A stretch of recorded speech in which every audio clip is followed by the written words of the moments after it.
Hello friends, Neha એજ્યુકેટરમાં આપનું સ્વાગત છે. આજે હું તમારા માટે લઈને આવી છું 23 મે 2026ના મહત્વના કરંટ અફેર્સ. જે તમારી આવનારી પરીક્ષામાં તમને ખૂબ ઉપયોગી થશે તેમજ ચોક્કસથી એક માર્ક અપાવશે. પરંતુ એ પહેલા તમારે વિડીયોની લિંક મિત્રો સાથે શેર કરી દેવાની છે, વિડીયોને લાઈક કરી દેવાનો છે અને તમને વિડીયો કેવો લાગે તે કમેન્ટ બોક્સમાં કમેન્ટ કરવાનું છે. ખરું ને ફ્રેન્ડ્સ? કારણ કે તમારું ઇન્સ્પિરેશન પણ મને, તમે આવી રીતના લાઈક કરશો તો મને ઇન્સ્પિરેશન મળશે કે હું તમારા માટે કંઈક કરું. મને કશું જ મળતું નથી, રાઈટ? તમારા માટે ક્વેશ્ચન્સ બનાવીને છતાં પણ હું ફક્ત તમારા માટે હું બનાવું છું. તો પ્લીઝ મને એટલું લાઈક કરવાનું ભૂલતા નહીં મારા વિડીયોને, રાઈટ? ચાલો આજનો આપણો પ્રથમ પ્રશ્ન તરફ વધી જઈશું આગળ. રાષ્ટ્રીય કીવી મિશન કયા પૂર્વોત્તર રાજ્યમાં શરૂ કરવામાં આવ્યું છે? જો હમણાં જ આપણે અત્યારે હાલ પૂર્વોત્તર રાજ્યોમાં અલગ અલગ મિશન શરૂ થયા છે, તો આપણે જેટલા મિશન લોન્ચ થાય છે એ બધા વન બાય વન શીખતા જઈશું અને યાદ પણ રાખતા જઈશું, રાઈટ? તો રાષ્ટ્રીય કીવી મિશન કયા પૂર્વોત્તર રાજ્યમાં શરૂ કરવામાં આવ્યું છે? Option A Arunachal Pradesh, option B Nagaland, option C Mizoram, option D Meghalaya. બોલો. તો અહીં આપણો જવાબ આવશે option A Arunachal Pradesh. Done? યાદ રાખજો. શું આવશે? અરુણાચલ પ્રદેશ.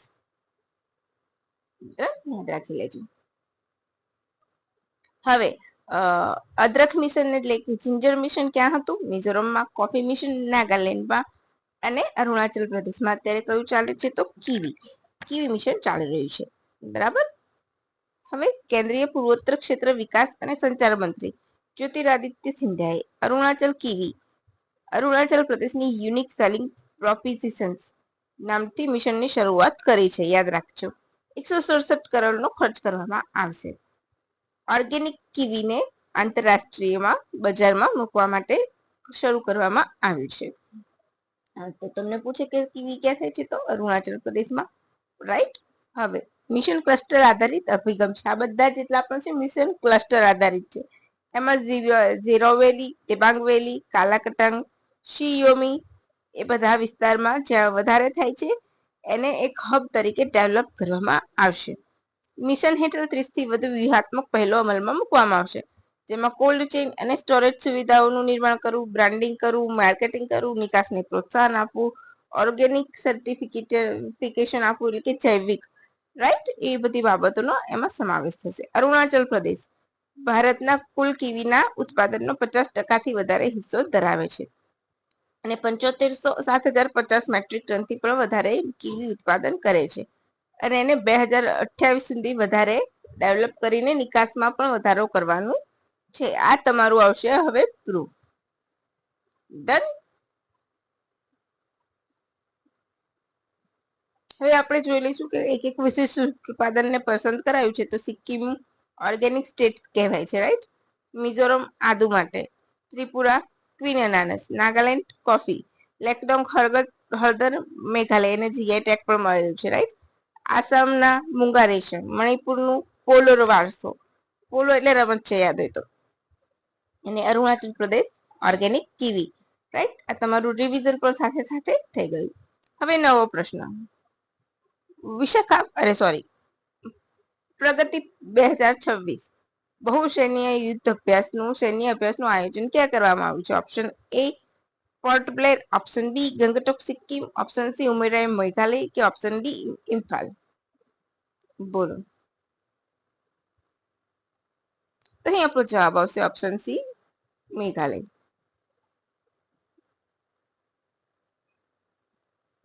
ડન?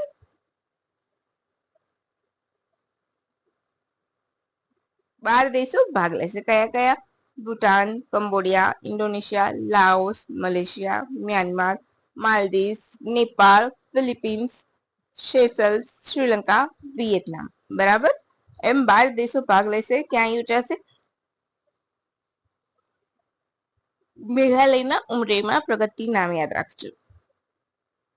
શું કામ છે? તો સંયુક્ત સૈન્ય કામગીરી વિકસાવવી, વધારવી, આતંકવાદ વિરોધી કામ કરવું, સહયોગ વધારવો, શ્રેષ્ઠ પદ્ધતિનું આદાન પ્રદાન કરવું અને પ્રાદેશિક સુરક્ષા મજબૂત કરવી. મુખ્ય કયું ફોકસ કરશે? તો આપણું કાઉન્ટર ટેરરિઝમ. અને ક્ષેત્ર કયું આવરી લે છે? તો ઇન્ડિયન ઓશન રીજનને, રાઈટ, આટલું યાદ રાખવાનું છે. આ તમારું પ્રૂફ. હવે મસ્ત મજાનો પ્રશ્ન છે, આને તમે સ્ટાર લગાવજો. કેમ તો આગળ હું કહીશ એટલે ખ્યાલ આવશે. ભારતમાં સ્ટેટકોમ ટેકનોલોજીનો ઉપયોગ કરનારી પ્રથમ રાજ્ય ટ્રાન્સમિશન યુટિલિટી કઈ છે? યાદ રાખજો, સ્ટેટકોમ નો ઉપયોગ કરનાર. બધું આપણે આગળ જોઈશું. ઓપ્શન એ પીજીસીઆઈએલ, અહીંયા પીજીવીસીએલ લખવાનું હતું, જીયુએવીએનએલ, એનટીપીસી કે જેટકોમ. બોલો, તો અહીંયા આપણો જવાબ આવશે ઓપ્શન ડી, જેટકોમ.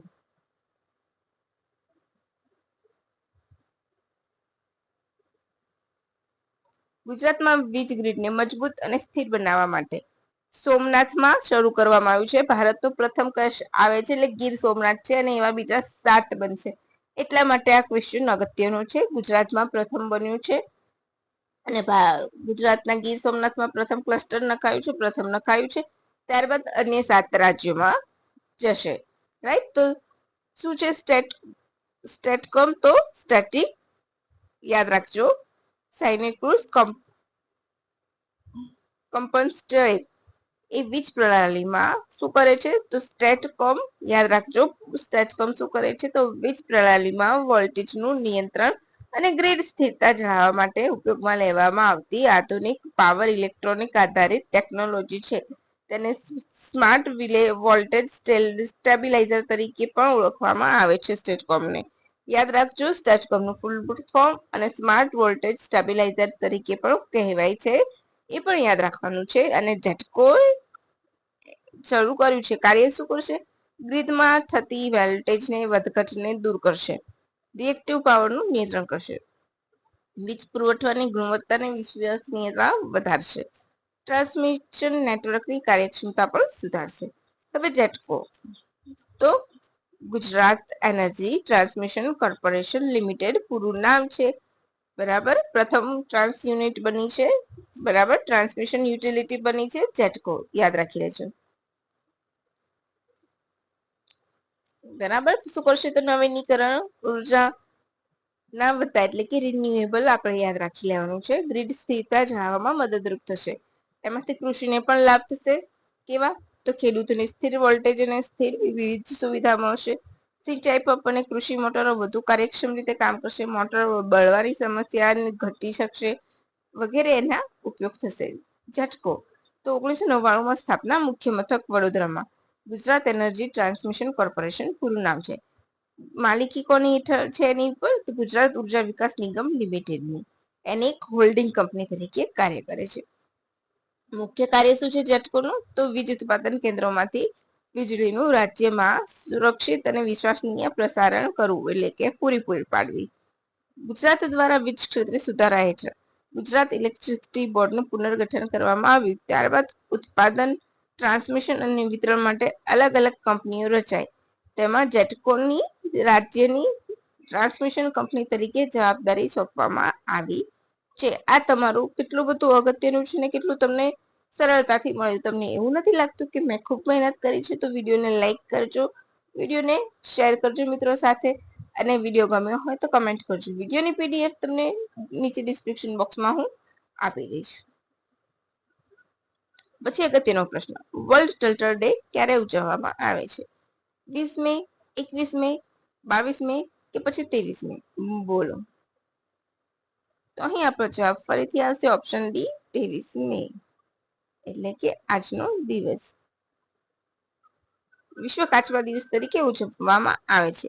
પ્રથમ વખત 2000માં ઉજવવામાં આવ્યું હતું, એટલે આ એનું 26મું સંસ્કરણ છે. હજુ મારી પાસે થીમ નથી આવી. થીમ આવશે તો હું પીડીએફમાં એડ કરી દઈશ. રાઈટ, ભારતમાં મીઠા પાણીના કાચબાની 30 પ્રજાતિ છે, જેમાંથી 26 પ્રજાતિઓ શેડ્યુલ 1 હેઠળ સુરક્ષિત છે.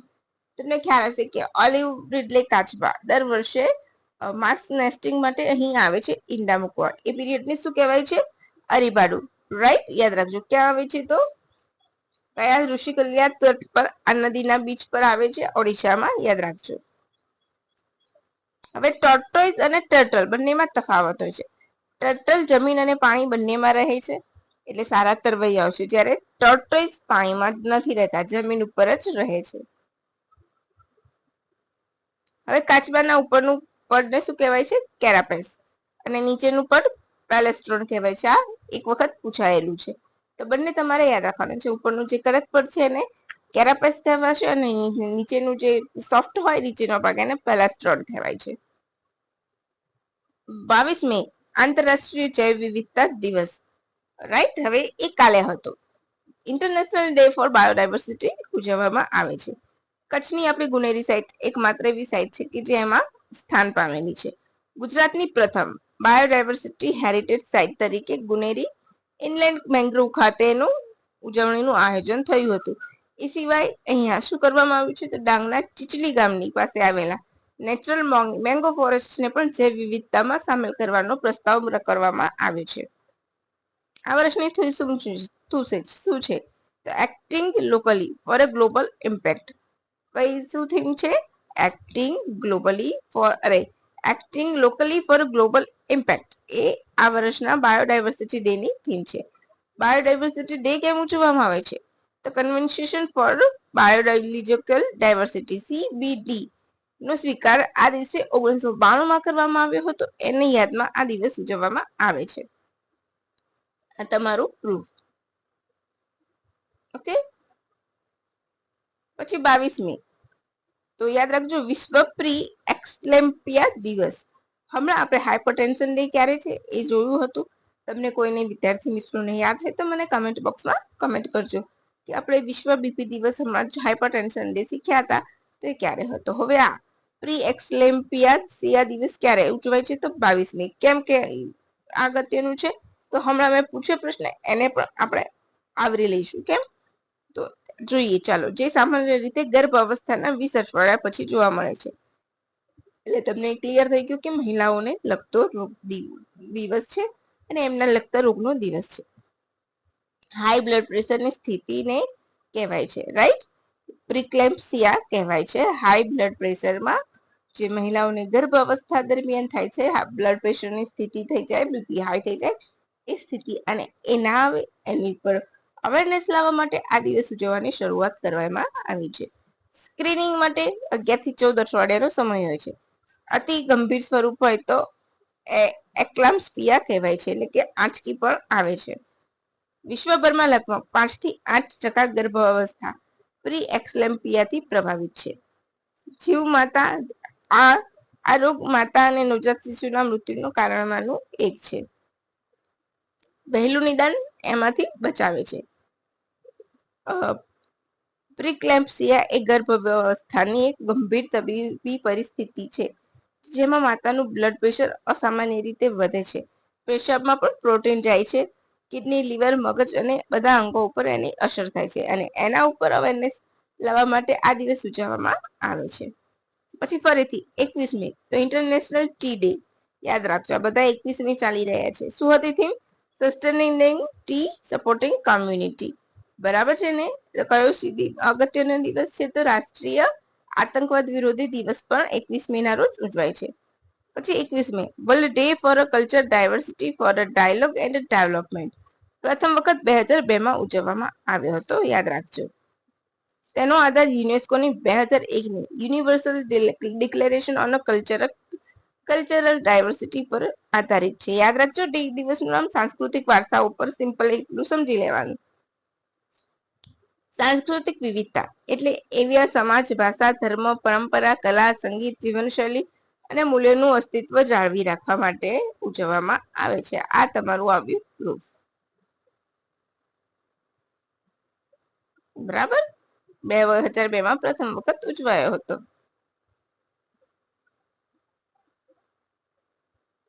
પછી આવશે 21 મે. અગત્યનું કેમ છે? તો યુરોપના 7 દેશોએ ભેગા થઈને ફીફાની સ્થાપના કરી હતી એટલા માટે 1904 માં. મુખ્ય મથક જ્યુરિચ છે. 211 સભ્ય છે. પછી અગત્યનું 21 મે કેમ અગત્યનું છે?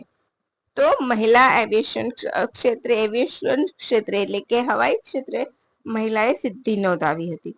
એના માટે આ દિવસ અગત્યનો છે. કેમ? તો 21 મે 1932 અમેલિયા ઇયરહાર્ટ એટલાન્ટિક મહાસાગરને એકલા હાથે વિમાન ઉડાડી પાર કરનારા વિશ્વના પ્રથમ મહિલા પાયલોટ બન્યા હતા. એમિલિયા ઇયરહાર્ટ યાદ રાખજો, એમેલિયા ઇયરહાર્ટ એટલાન્ટિક મહાસાગરને એકલા હાથે ઉડાવીને વિશ્વના પ્રથમ મહિલા પાયલોટ બન્યા હતા 21 મેના દિવસે. એટલે આ દિવસ ખૂબ અગત્યનો કહેવાય છે.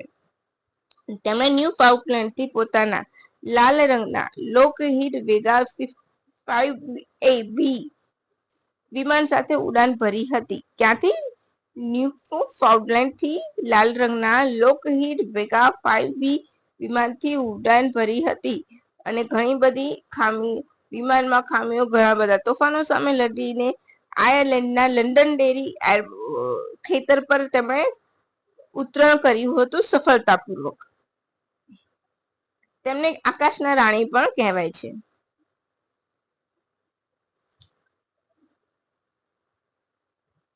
જો આ તમારું આવી ગયું. લગભગ 14 કલાક ને 56 મિનિટની ઉડાન હતી. રાઈટ, કનેડા થી આયર્લેન્ડ.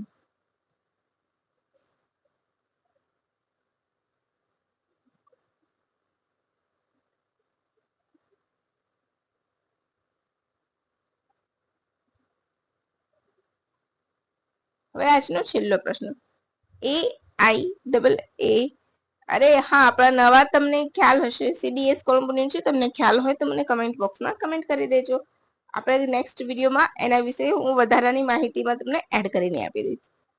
AIAA ગોડ્રાર્ડ એસ્ટ્રોનોટિક્સ એવોર્ડ ભારતના કયા મિશનને આપવામાં આવ્યો છે? આદિત્ય L1, ચંદ્રયાન 3, સ્પેસડેક્સ કે એક પણ નહીં? તો અહીંયા તમને ખ્યાલ જ હશે કે ઓપ્શન બી.